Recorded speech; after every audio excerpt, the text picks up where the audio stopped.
So here's the problem with the car. It's giving me that green flashing light, which is basically the immobilizer is turning on, saying that the key is not being read.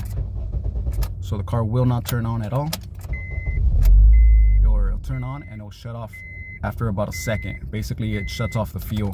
So what it's doing, it's reading it as in this is not the correct key, it's not sending the right code, so it'll shut off the car automatically. So let me show you a quick way to fix it. So this next step is only to get you to the next point.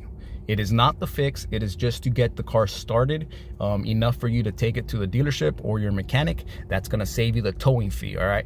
So this is not the fix. At the end of the video, I'll explain how I got it fixed. So right now, what you're gonna have to do is you're gonna have to call your Honda dealership.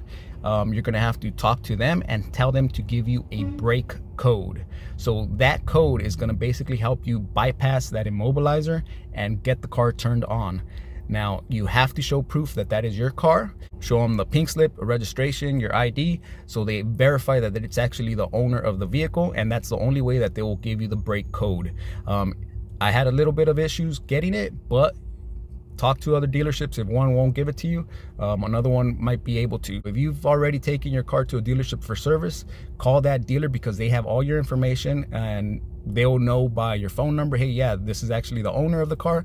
We see their phone number is linked to this car, and they'll be more helpful. So again, you're gonna be asking for a brake code, and I will show you how to use that code. So every code is for a specific car. They have to have that VIN. Once they get that VIN, the brake code is only good for that car. All right, guys, so now that you got your brake code, what you're gonna do in order to use that brake code and in order to get past that immobilizer is you're gonna turn the key on to the on position. Don't go all the way till it turns on, just to the on position, till you see the flashing green light.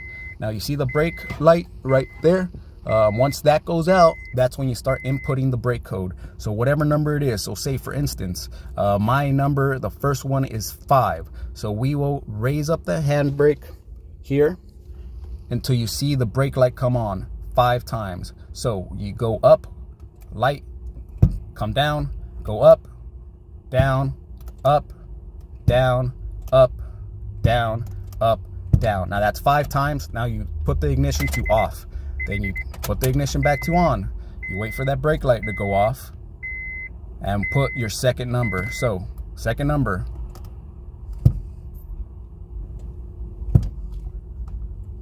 Ignition back off. All right, you're gonna continue to do that for all 5 numbers that they give you. It's a 5-number brake code. So you go through the whole process. Again, every car has their own brake code. So I'm not going to go through the process of mine because that's personally for my vehicle.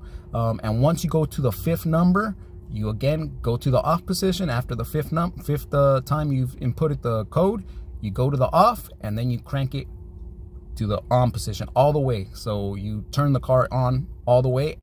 And at that point, it will have bypassed the immobilizer and it'll get you to your destination. Now, that code is only gonna get you to the next destination. And once you turn the key off, you're gonna have to input that code again. So it's not a fix. It's something that you're gonna be able to bypass the immobilizer just to get you to get the car started, get you to the next spot. And then once you turn on that key, that is it. The immobilizer goes right back on. All right, no, the car won't turn off as you're driving it because you've already bypassed the security, you've already had it turned on, and you'll be able to get to your next spot. I'm gonna go through my brake code and I'm gonna show you how it turns on. So here's my last number.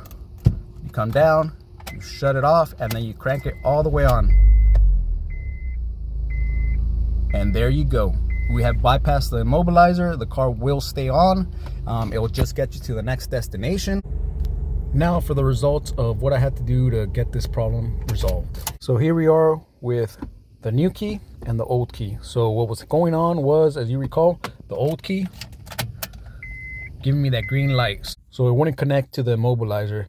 So inside the little chip was not being read. Luckily, I was able to take it to a mechanic after using that brake code. He was a certified locksmith as well, which helped out. So what he did is he tried to reprogram this key. For whatever reason, this key had short circuited. It was not getting the code. So he ended up cutting a new key and reprogramming it. Once he did that, you can see the green light is gone. Car turns on just fine. So here was the issue. Somehow this key had been burned out. It was no longer being read by the immobilizer.